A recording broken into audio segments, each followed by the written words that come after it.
je suis Aline, coach business chez The Bee Boost. Après des années de freelance en tant que retoucheuse photo, je suis devenue coach business et j'aide désormais les entrepreneurs à booster leur entreprise. Si vous êtes à la recherche de stratégies, d'astuces, de retours d'expérience, de partage et d'une bonne dose de bonne humeur, vous êtes au bon endroit.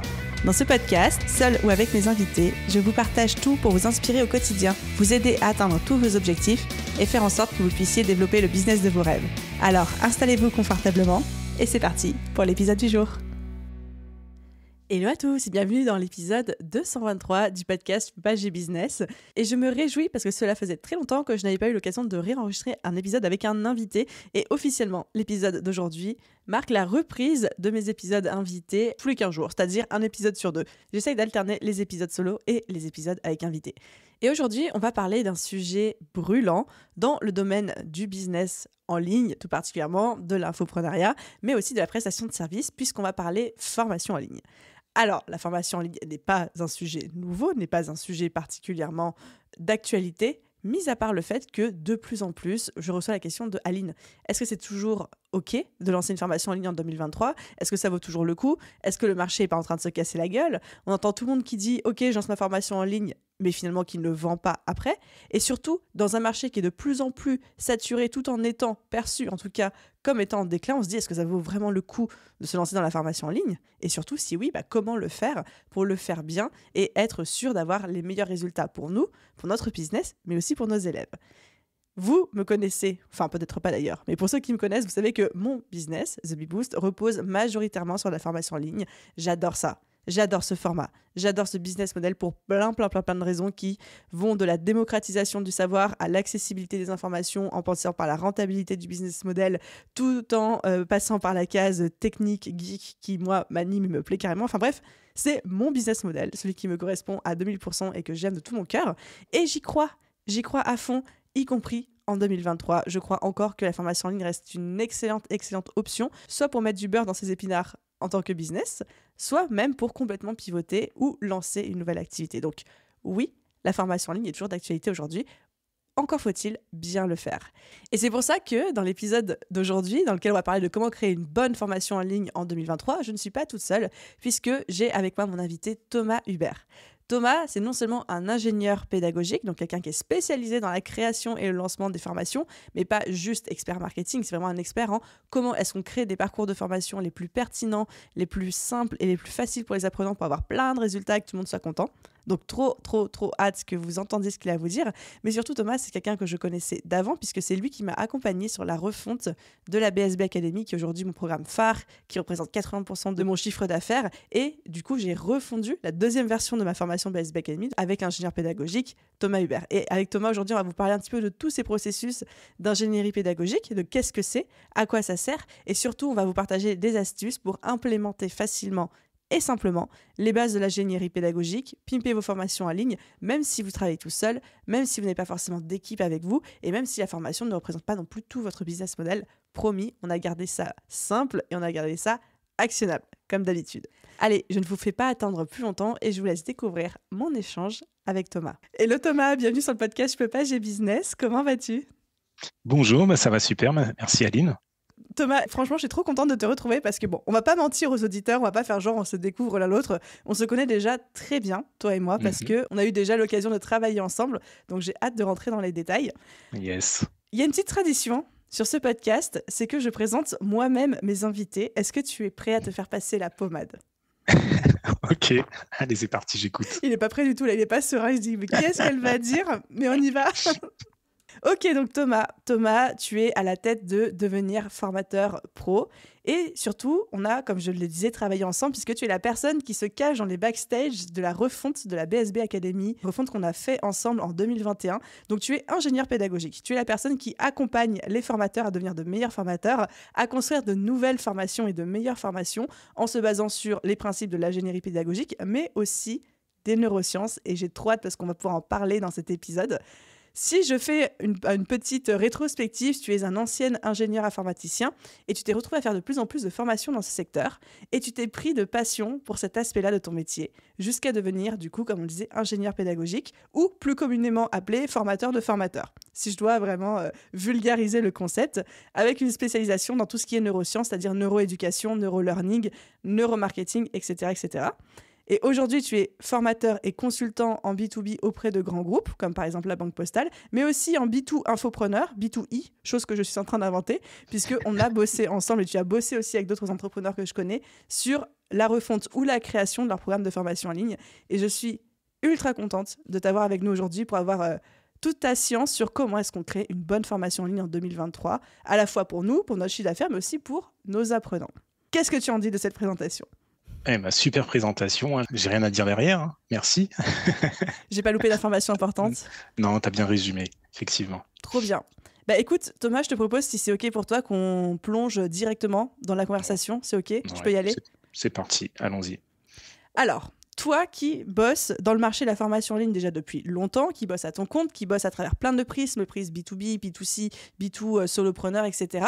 Est-ce que tu as quelque chose à nous dire, des observations à faire sur le marché de la formation en 2023, là actuellement ? Parce qu'on entend de tout, mais on entend surtout des gens qui disent c'est la merde. Et on entend surtout des gens qui nous disent ça se vend plus pareil, la formation en ligne est morte, les gens ne veulent plus faire de la formation en ligne. Toi, c'est quoi tes observations d'expert là-dessus ? Effectivement, depuis le Covid, il y a encore une fois un après et un avant Covid. Et là, on est toujours dans la période d'après-Covid. C'est que effectivement, ça s'est un peu essoufflé. Je pense que les personnes ont beaucoup consommé de e-learning pendant le Covid. Et du coup, il faut revoir nos façons de faire. Donc, je pense pas que le marché soit mort. Bien au contraire, le marché va continuer à s'expanser. Mais par contre, il faut faire les choses différemment. Voilà. Et là, on pourra en parler. Il y a pas mal de petites choses qui commencent à prendre ou à continuer à se développer. Ok, très clair. Est-ce que je me dis peut-être que là, ce serait le bon moment d'expliquer un petit peu, et si ça va rentrer dans le faire différemment, qu'est-ce que c'est que l'ingénierie pédagogique ? Parce que en fait, c'est ton métier, c'est ce que tu fais. Moi, c'est un terme avec lequel je suis familier forcément parce qu'on a travaillé ensemble, que je me suis beaucoup renseignée sur le sujet. Mais pour toutes les personnes qui aimeraient créer une formation en ligne ou qui ont des formations en ligne mais qui n'ont jamais entendu parler de l'ingénierie pédagogique, d'où ça vient ? Qu'est-ce que ça veut dire ?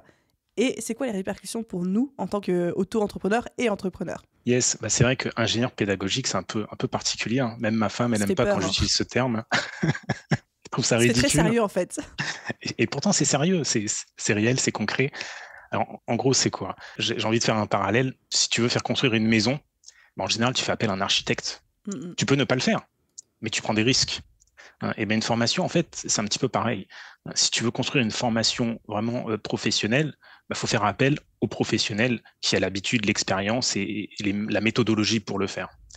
Et donc, c'est mon métier. Moi, je suis monté en compétence dans ce domaine-là. Ça fait 15 ans que j'exerce. Et l'ingénierie pédagogique, alors c'est plein de choses, hein, mais voilà, avant tout, c'est concevoir un programme de formation, derrière concevoir le contenu pédagogique, et ça s'arrête pas là. Le problème, c'est que bien souvent, on pense que ça s'arrête là. Mais l'ingénierie pédagogique, ça va même après la conception de la formation. On en avait même parlé, c'est aussi le fait de mettre à jour sa formation, de faire des sondages, de savoir comment ça s'est passé, les résultats de tes apprenants après la formation, chose qu'on néglige souvent dans le monde de l'infoprenariat. Donc du coup, est-ce qu'on peut résumer et traduire en vocabulaire de moldu pour nous, de dire que l'ingénierie pédagogique, c'est l'art de créer le contenu, le programme, les slides, les exercices, pour que les apprenants ils aient des résultats, c'est ça ? Ou est-ce qu'il y a d'autres domaines d'intervention ?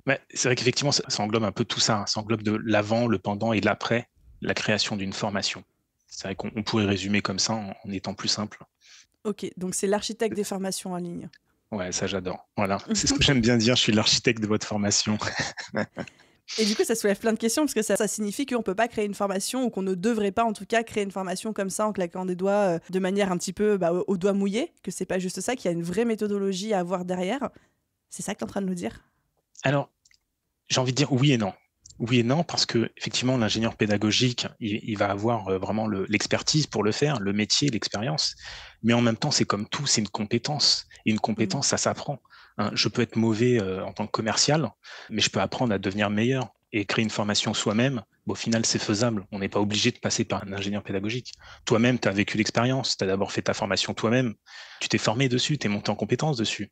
Et après, pour aller plus loin ou pour aller plus vite, tu as fait appel à moi, tu as fait appel à un ingénieur pédagogique. Donc, je pense que c'est quand même ouvert à tout le monde de créer sa formation.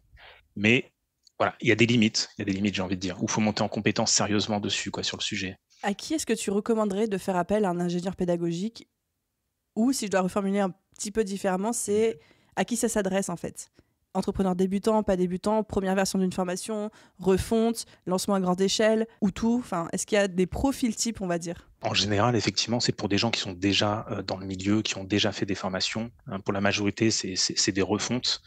Mais justement, j'essaye de démocratiser ça. Ayant travaillé pour des grands comptes ou des centres de formation, moi, mon objectif, c'est de démocratiser ça pour amener ça aux infopreneurs, par exemple, pour qu'on puisse, de notre côté, faire le même niveau d'expertise, le même niveau de qualité, mais avec nous-mêmes, et soi-même, avec des budgets plus restreints, tout en ayant la qualité et les résultats derrière, quoi, identiques. C'est intéressant. Du coup, ça m'amène une petite question que je n'avais pas forcément préparée, donc tu l'as pas. Ouais. C'est quoi, toi, les 3 erreurs les plus récurrentes et les plus communes que tu croises dans des formations qui ont été créées sans ingénierie pédagogique? C'est-à-dire sans que la personne s'y intéresse ou sans qu'elle délègue ça à quelqu'un?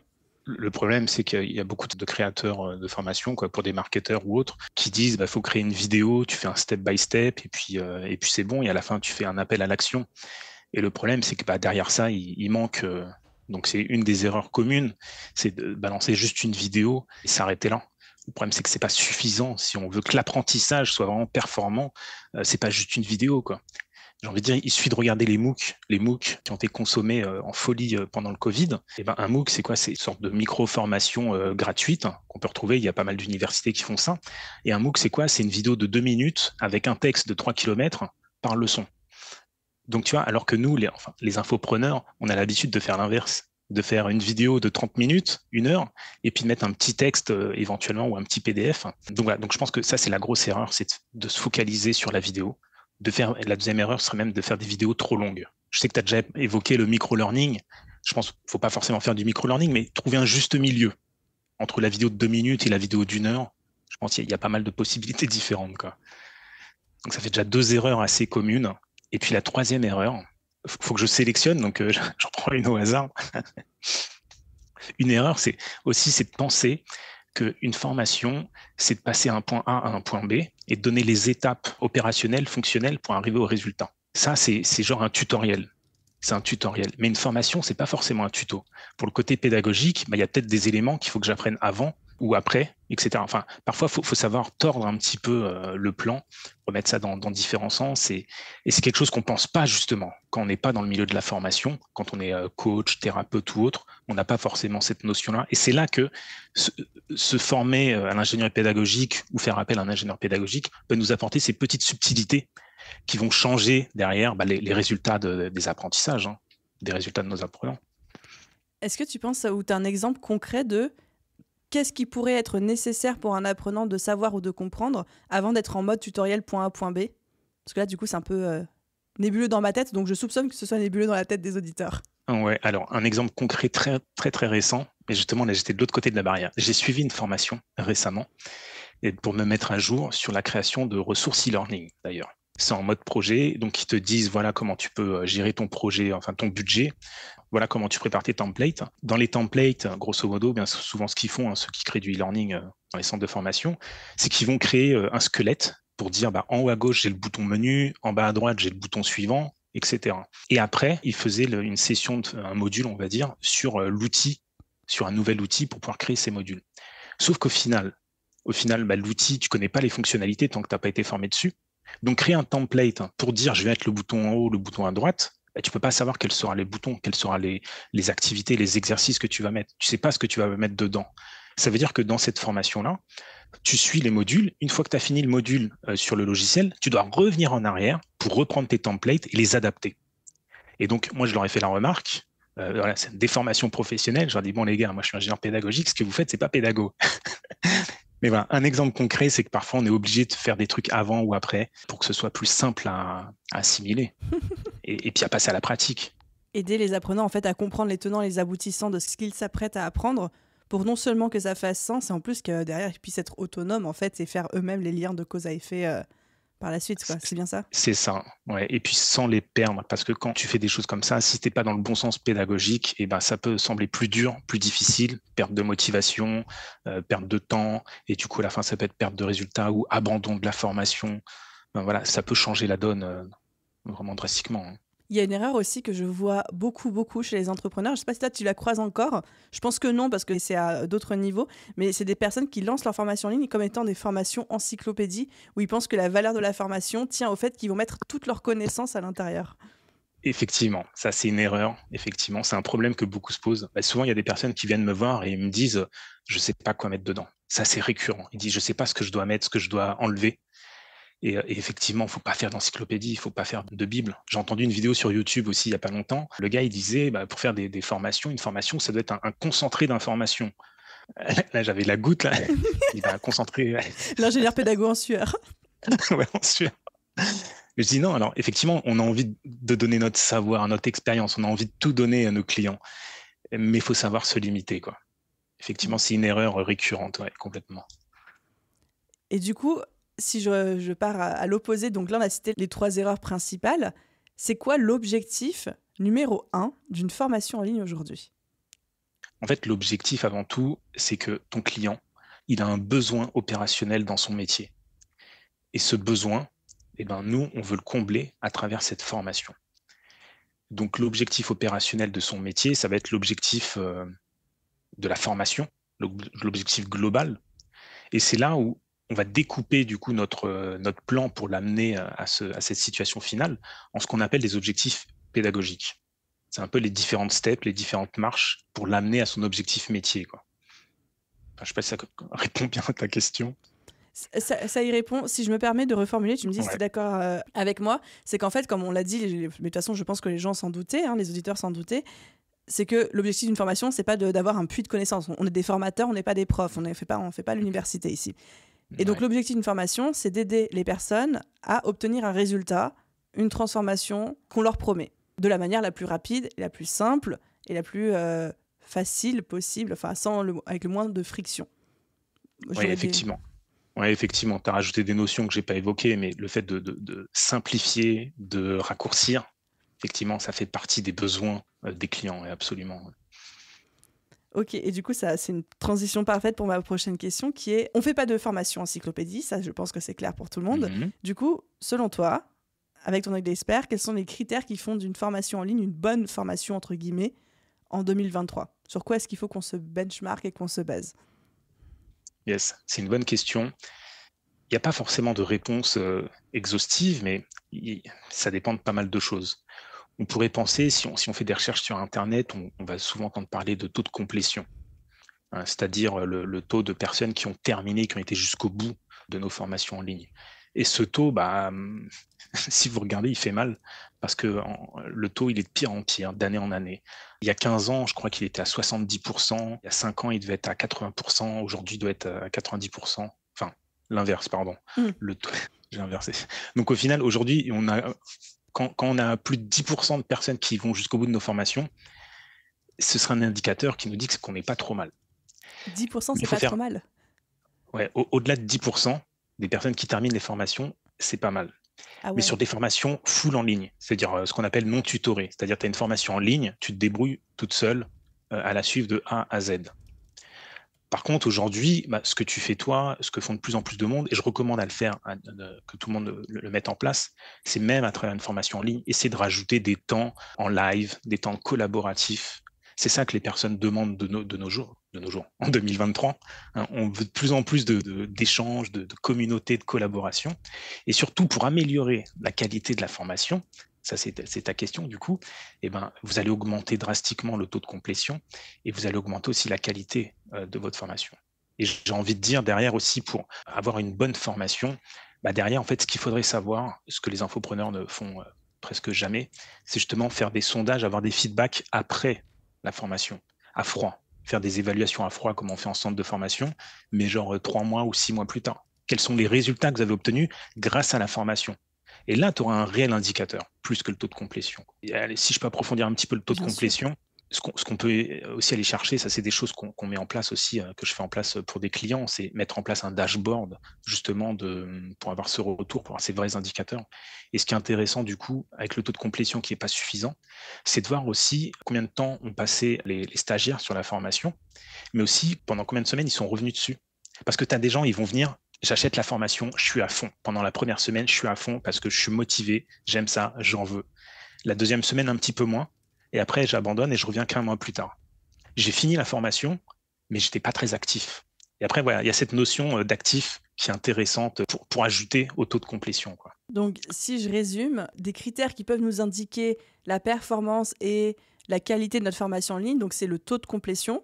Et j'ai entendu le chiffre qui m'a fait très peur, mais qui dit qu'aujourd'hui, si sur un truc 100% en autonomie en ligne, si on a plus de 10% des gens qui terminent la formation, même pas qui l'implémentent, mais qui terminent de la suivre, c'est déjà bien. Ça me semble tellement bas comme chiffre. Enfin, laisse tomber. C'est horrible, mais c'est la vérité, ouais. Ouais, non mais ça fait peur. Bah, du coup, c'est flatteur pour moi parce que je sais qu'on est largement au-dessus des 10%, mais je me dis, ça fait peur pour le marché parce que du coup, je comprends que le marché a une sale réputation, quoi. Ouais, mais alors, une petite parenthèse, c'est que toi, du coup, tu fais aussi des sessions en live. Oui. Donc, tu n'es pas exactement dans ces chiffres-là. Ah. C'est là où ce taux de complétion est... non, non, je sais qu'on a fait un bon travail et tu as des bons retours. Donc, je pense que c'est pas mal du tout, au contraire. Mais le taux de complétion, c'est là où il n'est pas suffisant. Le taux de complétion, effectivement, 10%, c'est horrible. Mais moi-même, parfois, j'achète des formations. Là, la dernière que j'ai achetée, j'ai consommé ce qui m'intéressait, peut-être 70%, et les 30%, je ne vais peut-être jamais retourner dessus. Donc déjà, je fous en l'air le taux de cette personne-là. Mais je ne suis pas le seul. Mais il faut voir après, c'est là où voir l'activité de la personne. Voir vraiment jusqu'où tu as été, combien de fois tu y retournes, etc. Et là, du coup, ça va te donner un indicateur supplémentaire, quoi. Et pour faire une petite parenthèse, parce que je pense qu'il y a des gens qui vont se poser la question, tous ces chiffres-là, en fait, généralement, c'est ton logiciel d'hébergement de formation qui te les donne. Et là, tous les logiciels ne sont pas forcément égaux. Enfin, je sais que moi, avec mes formations en ligne, je suis sur Kajabi, je n'ai pas accès à l'ensemble de toutes les données qu'on vient de citer, seulement certaines d'entre elles. Donc, il y a aussi ce choix-là aussi à faire de manière consciente. Si on se dit, OK, c'est important pour moi d'avoir absolument toutes ces datas-là, faites attention au logiciel que vous prenez pour vos formations en ligne. Ouais, et j'ajouterais même ceux qui veulent se lancer dans l'aventure Calliope, c'est pareil, vous avez des obligations d'avoir certaines informations, donc il y a des outils qui ne seront pas utilisables dans le cadre de Calliope, quoi, et qui vous apporteront justement quelques indicateurs supplémentaires. Est-ce que tu as une recommandation de un ou deux logiciels qui nous donnent toutes ces données-là et qui sont aussi raccord Calliope ? Toutes ces données, j'ai envie de dire non. Ça n'existe pas encore aujourd'hui. Alors, on a des données. On a des données que ce soit dans Kajabi, que ce soit dans Teacheasy, que ce soit dans Teachable. On peut avoir des informations, même avec Genially. J'ai même mis en place des formations uniquement avec Genially. On peut remonter quelques informations, mais souvent c'est pauvre et c'est là où on va les coupler avec d'autres outils. Après, dans les grandes entreprises, eux, ce qu'ils font, c'est qu'ils ont ce qu'on appelle des LMS, où là, il y a des outils un peu plus avancés qui permettent d'avoir un peu plus du coup de statistiques, quoi. Mais nous, ce qu'on peut faire en contrepartie, ce que j'invite à faire à chaque fois à mes clients, c'est faire aussi des sondages, avoir des retours avant, après. Voilà, je l'ai déjà dit, je répète, mais ça aussi, ça va vous donner des indicateurs, des indications manquantes à nos outils d'hébergement de formation, quoi. Hyper intéressant. C'est vrai que les sondages, souvent, on en fait un vite fait de temps en temps, mais on ne les considère pas assez comme des outils d'ingénierie pédagogique, de faire un sondage à mi-parcours de la formation, juste à la fin de la formation, avec des datas dedans. Pas juste demander aux gens c'est quoi ton témoignage ou comment tu te sens, mais d'avoir des cases à cocher qui nous permettent après de sortir des graphiques, de sortir des diagrammes, des choses comme ça, où ça paraît très froid et très scientifique la manière dont je le dis, mais c'est là aussi où vraiment on a des apprentissages par rapport à la qualité de notre formation et aux points sur lesquels on peut travailler, s'améliorer. Ben oui, c'est comme je dis souvent, on monitore tout ce que fait notre tunnel de vente. Pour ceux qui ont des tunnels de vente, on regarde les taux de conversion de trucs, de machin. Et pour la formation, alors, c'est le delivery. Mais c'est pareil, il faut faire la même chose si vous voulez vous améliorer. Tout est dans le détail, hein. Comme on dit, le diable se cache dans le détail. Et ben, le delivery, c'est pareil. Faut trouver des moyens de remonter des informations pour s'améliorer. Et donc, pour reboucler un petit peu sur la question qui était ma toute première question, tout ça, ça rajoute du travail, ça professionnalise un petit peu aussi nos formations en ligne, mais ça reste vraiment des éléments différenciateurs, différenciants et plutôt à notre avantage dans un marché de la formation où c'est de plus en plus concurrentiel, où les gens sont de moins en moins engagés, où on peut avoir cette impression, même si on a vu que ce n'était pas le cas, que le marché s'essouffle. Pour moi, l'ingénierie pédagogique, c'est une corde à notre arc à ajouter pour pallier à tout ça. Complètement. Je pense que là, aujourd'hui, il y a trop de personnes qui créent des formations, ne sont pas forcément toujours qualitatives, pas forcément dans le fond, mais parfois c'est la forme. Mais effectivement, du coup, pour aller plus vite, plus loin, enfin, le monde nous oblige à vouloir toujours aller plus vite, plus loin aussi. Et je pense que du coup, déléguer ou se faire accompagner par un ingénieur pédagogique, ça va grandement aider pour se différencier. Mais mes derniers clients, d'ailleurs, c'est ce qu'ils disent. Ils disent, moi, je vais mettre en avant le fait que je me suis aidé par un ingénieur pédagogique. Ça devient justement aussi créer. Ouais, carrément. Je sais pas comment ils vont le dire, mais ça devient un élément marketing, quoi. Je trouve ça génial, du coup, pour moi, pour le métier. Puis maintenant, on voit parcours pédagogique, créé avec les neurosciences et tout comme ça, mais ça cartonne aussi comme genre d'argument. Ouais, les neurosciences, la gamification, ça que c'est des termes que j'évoque beaucoup, mais qui sont pas nouveaux pour moi, et pourtant qui sont nouveaux pour beaucoup. Et du coup, c'est intéressant à utiliser pour vos formations 2023. Ouais. Du coup, on va rentrer dans la partie la plus juteuse, je sais pas si ça se dit, mais de cet épisode de podcast qui est « Mais Thomas, mais comment est-ce qu'on peut faire ça ?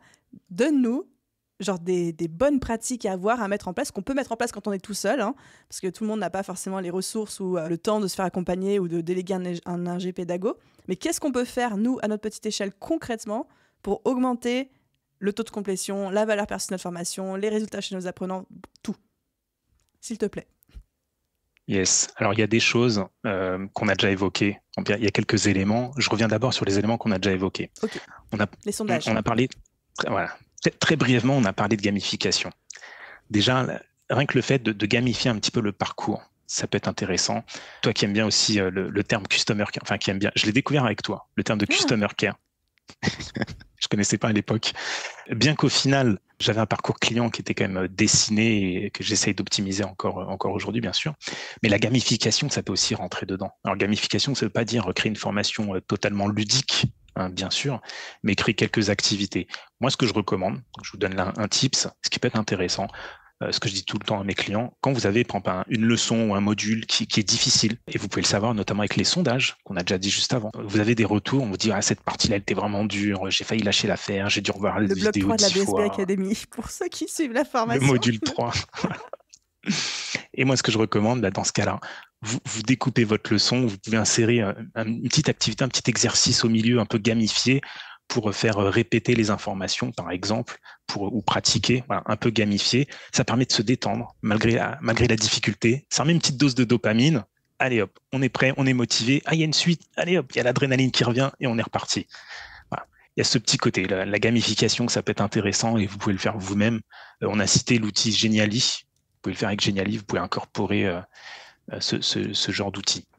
Alors, je fais juste une petite parenthèse par rapport à ça. Donc, quand tu dis mettre un petit jeu dans une leçon difficile, ça peut être un petit jeu, par exemple, par mot croisé ou vraiment des trucs un petit peu standards pour restituer l'information.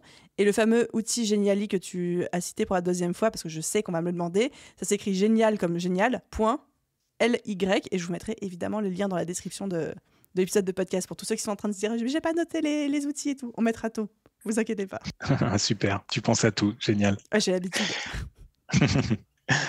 Voilà, donc effectivement, donc la gamification, Genially, alors un petit jeu comme un mot croisé, par exemple, effectivement, ça peut être des mots croisés. Moi, j'aime bien ça d'ailleurs, les mots croisés, très simples, faut pas non plus faire des choses compliquées. Moi, les vrais jeux mots croisés, j'aime pas ça. Mais dans la formation, c'est autre chose, c'est différent. Donc voilà, l'idée en fait, c'est la neuropédagogie, c'est de faire répéter les informations, les messages clés, les messages difficiles. Vous les faites répéter. C'est pas seulement en listant ou en répétant la même phrase, ça peut être en répétant de différentes façons, en apportant une métaphore, ou en faisant un petit exercice un peu ludique comme ça, pour que la personne aille rechercher dans sa mémoire l'information. Et ça, c'est un bon travail de neuropédagogique, surtout dans une leçon compliquée comme le module 3 de la BSB. Les étudiants de la BSB en sueur aussi. Ok, donc ça c'est une première chose qu'on peut effectivement mettre en place tout seul au sein de nos formations parce que n'importe qui peut effectivement créer un compte sur Genially, créer un petit mot croisé ou autre petit exercice pédagogique, l'intégrer, c'est très facile à intégrer avec une plateforme de formation en ligne où les gens peuvent suivre leurs leçons, passer leur petit quiz ou leur petit mot croisé, restituer les informations qu'ils viennent d'apprendre et là on passe à un nouveau niveau d'apprentissage. Parfait, yes. Je coche la case. Quoi d'autre ? Encore ? Quoi d'autre ? Alors, une des tendances de l'année qui me fait rire parce qu'on parle de pédagogie. La pédagogie, c'est le fait de travailler entre pairs. Dans les grandes entreprises, on essaye La pédagogie. Ouais, la pédagogie. C'est un truc qu'on entend parler en ce moment. Encore un terme marketing pour dire un truc que tout le monde... Exactement. Qu'on pratique, pas assez, mais qu'il faut faire. En gros, c'est simple, c'est le fait de travailler entre pairs, d'apprendre entre pairs. Comment on peut intégrer cette notion dans nos formations e-learning? C'est tout simplement en créant des espaces d'échange, de communauté, de collaboration. C'est pas seulement en créant un live, bien que je recommande bien sûr de créer des sessions en direct pour que les personnes aient des contacts avec vous, qu'on puisse poser des questions, qu'on puisse revoir certains points. Déjà, ça, c'est une chose importante. Les formations e-learning en 2023, je pense qu'il faut vraiment intégrer du live. Et en plus, d'une façon ou d'une autre, un endroit où tous les stagiaires peuvent échanger ensemble, partager ce qu'ils ont réussi, leur blocage, etc. Où tu n'interviens pas forcément. Tu n'es pas obligé de répondre à tout, mais déjà, ils vont se répondre aussi entre eux. Donc, l'idée, c'est pas comme souvent, on se dit, je veux pas non plus vendre trop mon temps, je veux essayer de réduire mon temps. Mais là, sur ce type d'activité, c'est ça qui est intéressant. C'est que non seulement ça améliore l'apprentissage, mais en plus, on n'est pas forcément maître de tout ça. Après, ils peuvent, maître, c'est pas le bon terme, mais ils peuvent échanger entre eux et s'entraider, un centre d'entraide. Je dirais, il y a ce petit côté du coup collaboratif, là, la pédagogie, tendance 2023. Un terme encore. Alors est-ce que, en toute honnêteté, est-ce que c'est un nom compliqué pour juste dire genre une communauté, un groupe Facebook ou un groupe Slack ou un groupe Discord, c'est ça? C'est pas exactement ça, mais on pourrait presque utiliser ça pour le faire. Pédagogie, c'est vraiment le travail entre pairs, apprendre entre pairs, comme si tu travailles dans une grosse entreprise, on va créer des réunions entre collègues pour dire on vient de mettre en place un nouvel outil, moi j'ai appris ça, toi t'as appris quoi, moi je galère avec ça, qui peut m'aider. L'idée c'est de monter en compétences tous ensemble. Donc nous, en tant qu'infopreneurs, on peut mettre ça en place avec du Discord ou avec n'importe quel type d'outil. Mais c'est un peu plus cadré qu'une simple communauté en ligne où on va quand même être là pour faciliter des échanges au service des apprenants. C'est pas juste je vous mets un groupe Facebook à dispo et puis papoter dedans si vous en avez envie. Exactement, ouais, tout à fait. C'est pas juste un groupe et puis vous débrouillez. Il faut cadrer ça. Il y a peut-être pas forcément fermé sur des périodes ou l'ouvrir que sur certains créneaux. Ça peut rester ouvert comme du Discord, mais il faut intervenir. Il faut vraiment qu'on intervienne, qu'on relance, qu'on vérifie, qu'on lise, qu'on regarde ce qui se passe, un peu comme la fonction de modérateur. Mais il faut intervenir. Il ne faut pas laisser l'espace vivre tout seul non plus, quoi. Hyper intéressant. J'avais jamais entendu le terme de pédagogie et je trouve ça très drôle. Mais je vais aller me renseigner. Ouais. Je vais me renseigner. Tu sais, on prépare une nouvelle refonte de l'ABSB. Ah, super. Excellent. Il est temps, tous les 2 ans. Tous les 2 ans, super. Donc, ça c'est un tips. Un tips. Ah. Voilà. Mais du coup, je te le compterai pas parce que c'est moi qui l'ai donné. Ça marche. Mais un truc aussi qui n'est pas suffisamment fait, c'est mettre à jour ses formations. Il faut essayer vraiment de mettre à jour. Alors, mettre à jour sa formation, ça ne veut pas dire tout refaire. D'ailleurs, c'est quelque chose qu'on me demande de plus en plus. Il y a des gens parfois qui me disent « Ouais, mais moi, j'ai pas envie de tout refaire, j'ai pas envie de tout refilmer, etc. » Et c'est normal. Et on n'est pas obligé de tout refaire. Mais on peut juste refaire certaines leçons, certaines slides, faire certaines mises à jour. Peut-être des petits points. Comment tu vas me demander? Encore une fois, en faisant des sondages, en regardant les chiffres, les stats. Tu vois, la répétition, à force, tout le monde va l'assimiler, c'est bien. Ça, c'est vrai que c'est quelque chose que j'ai appris avec toi en termes de neuropédagogie, d'ingénierie pédagogique, etc. C'est répéter les informations. Que c'est pas parce qu'on l'a dit une fois dans une leçon, dans une slide, que forcément les gens l'ont retenu bien loin de là et qu'il va falloir répéter plusieurs fois, de plusieurs manières les choses, d'une leçon à l'autre, d'un module à l'autre, etc. Ouais. J'ai envie de te contredire, tiens, pour t'embêter. Oh, vas-y, contredis-moi. À l'époque, je suis intervenu dans des écoles, avec des lycéens. Et en fait, là, ce que tu dis, c'est totalement vrai pour les adultes. Mais pour ceux qui nous écoutent, si votre public, ce sont des jeunes, du coup, vous le savez sûrement déjà, mais le fait de dire une information une fois, parfois, il l'intègre très facilement. Moi, je me souviens à l'époque, je faisais du coup des formations informatiques, et je leur ai dit, on fait ça, ça marche comme ça, machin. Et 1 heure après, je leur dis, vous vous souvenez, c'est comme ça. Et les élèves, ils m'ont regardé avec les grands yeux, ils m'ont dit, c'est bon, quoi, vous nous l'avez dit il y a 30 secondes. Et là, du coup, j'étais scotché. Je dis, mais ils ont enregistré. Et j'ai pas besoin de répéter 3 fois comme je fais avec des adultes. Voilà. Donc, la répétition, bien sûr, c'est vrai dans tous les cas. Mais avec un public plus jeune, il faut se modérer, il faut faire ça différemment. J'aurais tellement envie de te challenger là-dessus, mais je vais m'abstenir. Trop bien. Et est-ce qu'il y a d'autres choses encore qu'on peut faire à titre personnel quand on crée ces formations qui sont encore, pareil, des bonnes pratiques à mettre en place? Et un petit tips qu'on peut mettre en place facilement, c'est ce qu'on appelle le mode diffus. Alors, on sait ce que c'est, on sait tous ce que c'est que le mode focus. Quand on est focus sur quelque chose, quand on est à fond, quand on arrive dans le flow, etc. Et parfois, dans certaines leçons, il faut savoir aussi stopper ce mode focus, mettre une pause pour que l'apprenant recharge ses batteries et passer en mode diffus. Et donc, ce que vous pouvez faire, c'est déjà timer la durée d'une leçon, que ce soit, on a dit, des vidéos pas trop longues, des exercices, des cas pratiques, des choses à faire, faut de l'activité. Donc, il faut que la personne pratique, mais derrière aussi, il faut qu'elle puisse avoir des temps morts. Et ça, c'est à vous également de le mesurer dans votre programme. Quand vous faites votre plan de formation, quand vous voyez qu'il y a une période, un module qui est très long, essayez d'insérer quelque chose pour que vos stagiaires puissent se reposer, recharger leur batterie avant de se remettre en mode focus. Ce quelque chose, ça peut être par exemple, parce que je sais qu'on l'a utilisé dans la BSB, par exemple, une vidéo YouTube. On dit, je vais vous partager une vidéo, etc. Et on passe une vidéo soit un petit peu inspirationnelle, soit qui vient illustrer un des propos, mais c'est quelque chose où ils peuvent temporairement poser leur cerveau, faire un step back, récupérer, après se remettre au travail. C'est bien ça ? Voilà, par exemple. C'est un exemple, effectivement. Il y en a plein, donc c'est un exemple. L'idée, c'est de plus être actif, que nos apprenants ne sont pas forcément actifs. Moi, quand je suis en présentiel, parfois, je leur dis même de regarder par la fenêtre. Ils me disent quoi ? Ou il y a un truc que j'aime bien, c'est alors, quand j'ai dans des entreprises où c'est des collègues, je leur dis on prend 2 minutes, vous regardez votre collègue de droite et vous cherchez quelque chose, je sais pas, un élément qui change. Ça peut être sa coupe de cheveux, ça peut être ses chaussures, ça peut être sa bague, ça peut être son stylo, ça peut être je sais pas quoi. Et du coup, ils pensent totalement autre chose. On n'en a rien à faire de quoi ils vont penser, mais ils pensent totalement autre chose. Et du coup, ça fait une réelle coupure avec l'apprentissage. Après, ils se disent, tiens, effectivement, j'avais pas vu que tu avais changé de lunettes. Tiens, j'avais pas vu, t'as un lacet jaune, un lacet rouge. Ils rigolent, 2 minutes, on rigole, et puis on reprend. Et du coup, ça a créé un sas de décompression. Voilà, par exemple. J'adore l'exemple. J'aime bien aussi le fait que tu cites des choses en présentiel. J'ai cette sensation en t'entendant parler, parce que aussi, je connais un petit peu le sujet, encore une fois, pour avoir bossé avec toi, que ne serait-ce que tout ce qu'on vient de citer là comme outils, logiciels, comment le faire nous, c'est quoi l'ingénierie pédagogique, on a fait que gratter du bout du petit ongle la plus petite surface d'un sujet qui a la taille d'un iceberg. Tu vois, vraiment qu'on a fait 0,00001% du sujet. Mais je pense que ça donne déjà une bonne appréhension de pourquoi c'est important l'ingénierie pédagogique, comment concrètement ça se met en place, à quoi ça correspond, parce que des fois c'est un terme qui fait un petit peu peur, alors qu'au final on se rend compte que c'est des actions très concrètes qu'on fait déjà peut-être tous au quotidien. Là, j'ai une question aussi pour toi, qui revient beaucoup dans mon audience, c'est « Ok, Thomas, je suis boulangère, je veux créer une formation en ligne pour aider les gens à faire leur pain à la maison. Par quoi je commence ?» Super, effectivement. C'est quoi la première étape à faire quand on veut créer une formation en ligne ? Alors, en tout cas, j'ai envie de dire, dans le métier, dans l'ingénierie pédagogique, ce qu'on fait, donc la réponse ne va pas forcément plaire à tout le monde, c'est qu'on est obligé de passer par une phase d'audit et d'analyse approfondie. C'est un peu comme quand on fait notre avatar. Hein, on peut créer des sondages, on va chercher les stats, on va étudier le marché, la concurrence. Moi, j'utilise, par exemple, les tableaux, les SWOT.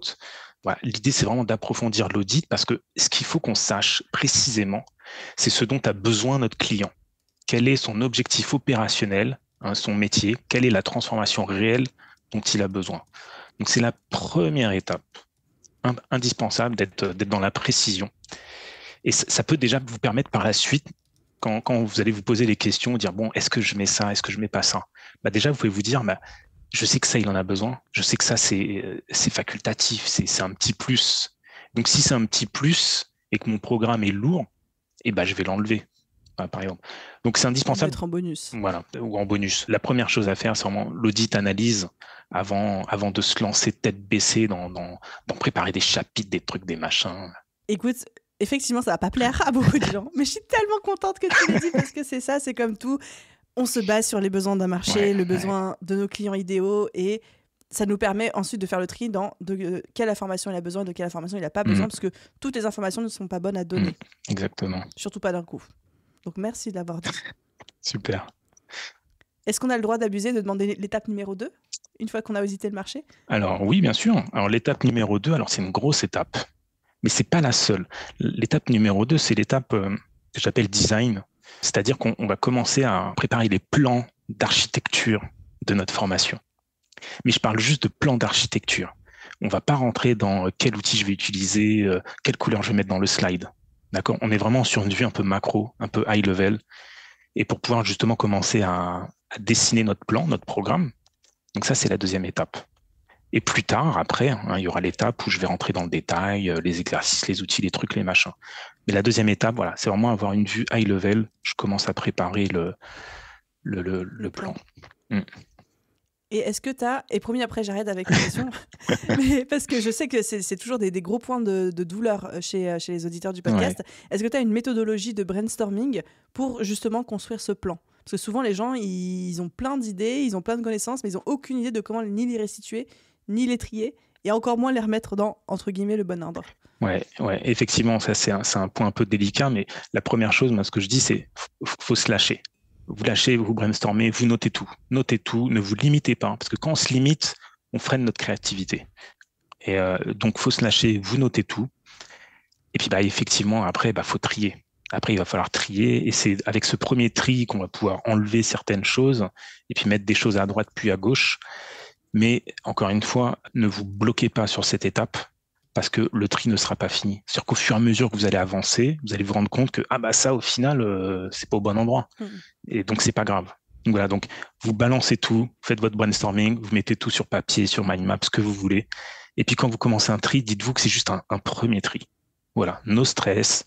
Après, il y a encore du travail derrière, donc vous pouvez refaire un petit tri plus tard. Le nombre de leçons que j'ai squeezées de la BSB Academy quand on a travaillé ensemble, je crois que le programme d'aujourd'hui, qui est quand même déjà très dense, c'est que 50% de tout le contenu que j'avais brainstormé et commencé à agencer en termes de plans, et qu'en fait, il y en a plein qui ont sauté entre-temps, quoi. Ouais.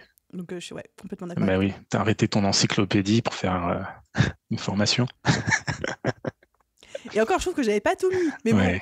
À chaque fois, on est expert depuis 3 ans, 5 ans, 10 ans, 15 ans dans notre milieu, donc on a 15 ans d'expertise. On ne peut pas donner aux gens à manger 15 ans d'expertise en 3 mois de formation ou 30 heures de formation. Enfin, c'est indigeste, c'est rendre service à personne, quoi. Ouais, c'est clair. C'est pour ça qu'encore une fois, l'audit de départ, ça va connaître bien votre client, savoir où il en est, et c'est indispensable pour pouvoir se limiter, quoi. Enfin, fixer ses limites, quoi. Amen. Totalement d'accord. Merci beaucoup Thomas. Est-ce que selon toi, on a déjà fait un bon tour d'à peu près toutes les questions que je voulais poser, même si encore une fois j'ai cette toute petite frustration de n'avoir fait qu'effleurer le haut de l'iceberg. Est-ce que selon toi, il y aurait un point hyper important dont il faudrait absolument qu'on parle et qu'on n'a pas encore abordé? Il y a mon côté, c'est ma casquette informatique qui me fait tilt là depuis tout à l'heure, qui s'allume. J'ai une petite ampoule au-dessus de la tête qui s'allume, qui me dit informatique, attention. Pourquoi? Parce que aujourd'hui, tout est informatisé, mais aujourd'hui, il y a des règles et il y a aussi des failles de sécurité. Les règles, je pense à RGPD, c'est-à-dire que je vous ai dit, faites des sondages, collectez de l'information. Mais du coup, attention, à un moment donné, ces informations, il faut les supprimer. Après, il y a RGPD. Bon, je suis pas expert dans le sujet, mais en tout cas, vous pouvez pas garder tout ad vitam aeternam. Je pense que beaucoup le font, comme les replays. Quand on fait des sessions replay, qu'il y a des personnes qui montrent leur visage, leur nom, leur prénom, etc. On n'a pas le droit de garder ça pendant 10 ans. Et je pense que personne ne le sait, quoi. En tout cas, dans le monde de l'infoprenariat. Donc, attention à ça, au RGPD. Et puis, attention aussi à la sécurité. Je pense notamment, aujourd'hui, on parle de plus en plus, on n'a pas évoqué là, mais à l'intelligence artificielle, à ChatGPT, tous les outils qui nous permettent de créer plein de choses qui sont formidables. Mais il y a aussi des limitations, il y a aussi des failles. Et donc, attention aux outils que vous utilisez et attention aux outils que vous faites utiliser à vos clients. Allez pas recommander des choses que vous ne maîtrisez pas. Allez pas mettre des informations privées dans des outils que vous ne maîtrisez pas. C'est flippant. T'as raison de le souligner, mais c'est flippant. Voilà. On sent l'informaticien. Là, j'ai pris mon ton solennel. Non, mais c'est bien. Non, mais c'est vrai que c'est le sujet, je pense, et moi la première, qu'on a tendance à vouloir mettre un petit peu sous le tapis parce que c'est pas confortable, on sait pas trop, puis ça nous arrange pas, puis on connaît pas, etc. Et en même temps, comme tu dis, les enjeux sont trop importants pour qu'on l'ignore. Ouais, exactement. Voilà, je pense que voilà, un petit sujet qu'on a pu effleurer, comme tu dis, mais voilà, au moins on a parlé de pas mal de petits trucs et je pense que ça va intéresser beaucoup de monde, c'est bien. J'espère qu'ils vont pouvoir utiliser ce qu'on a apporté. En tout cas, merci d'avoir rendu les choses aussi concrètes et actionnables, comme on aime bien dire pour tous les auditeurs. Et la question à 10 000 € aussi, Thomas, si quelqu'un veut travailler avec toi, veut faire appel à toi, quels sont les différents formats que tu proposes? Est-ce que c'est que de l'accompagnement? Est-ce que tu as des programmes en ligne? Comment est-ce qu'on peut te contacter?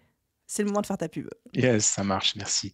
Alors, moi, en ce moment, je suis surtout sur Instagram. C'est Thomas Devenir Formateur Pro. Bon, je suis sur LinkedIn, mais un petit peu moins. LinkedIn, c'était surtout quand j'intervenais dans les grandes entreprises et les centres de formation. On peut me retrouver à Thomas Hubert ou Devenir Formateur Pro.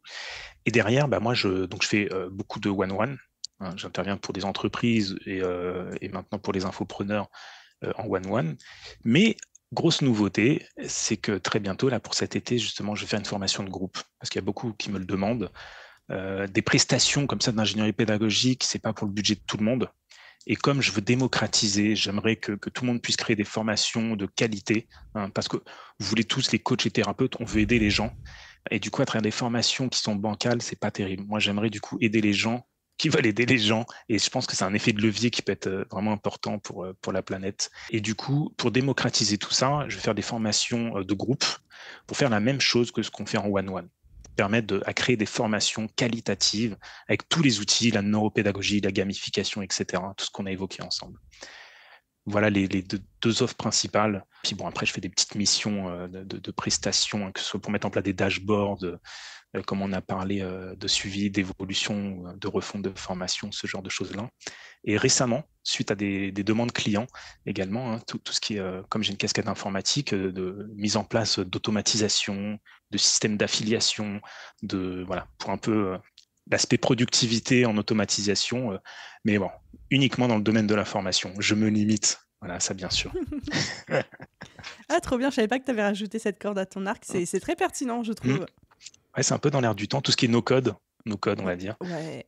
Donc c'est bizarre pour moi qui viens du monde de l'informatique de faire du no-code, mais c'est pratique et ça aide beaucoup. Ceux qui ne sont pas dans le milieu de l'informatique, voilà. Si ça vous intéresse, je peux vous accompagner aussi pour ça. C'est bien que tu le dises, parce que souvent c'est un vrai point de douleur aussi de dire je veux créer une formation en ligne et j'ai pas de souci à créer le contenu, mais d'avoir cette espèce de peur de toute la technique qui s'en va derrière avec les différents logiciels, les automatisations et tout, où là on peut être un petit peu, enfin je comprends que ça puisse être un petit peu intimidant.